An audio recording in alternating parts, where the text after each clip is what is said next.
নেশা সেটা নয় যেটা সন্ধ্যায় করলে সকালে চলে যায়। আসল নেশা সেটাই যা একবার হয়ে গেলে সারা জীবনে যায় না। আজ পর্যন্ত তোমরা নিশ্চয়ই অনেক নেশার কথা শুনেছ, যেমন মদের নেশা, ধূমপানের নেশা, সোশ্যাল মিডিয়ার নেশা এবং আরো অনেক, যা জীবনকে ধ্বংস করে দেয়। কিন্তু আজ তোমার জীবন সমৃদ্ধ হতে চলেছে, কারণ আজ আমি তোমাকে এমন একটি নেশা সম্পর্কে বলতে যাচ্ছি যা প্রতিটি মানুষের করা উচিত, সে সফল হোক বা না হোক। সেই নেশা হলো পরিশ্রমের নেশা।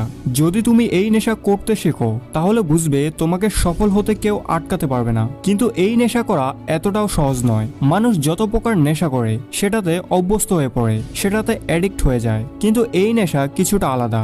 এটাতে আমরা অভ্যস্ত হই না, বরং আমরা এটা থেকে দূরে ভেগে যাই। কিন্তু এই ভিডিওটি সম্পূর্ণ দেখার পর তুমি এই নেশায় অভ্যস্ত হয়ে যাবে, আর এই আসক্তি একদিন তোমাকে সফল বানিয়ে দেবে। তাহলে চলো এটাকে গভীরভাবে বোঝার চেষ্টা করি। তো আজকের ভিডিওটিতে আমরা 3টে জিনিস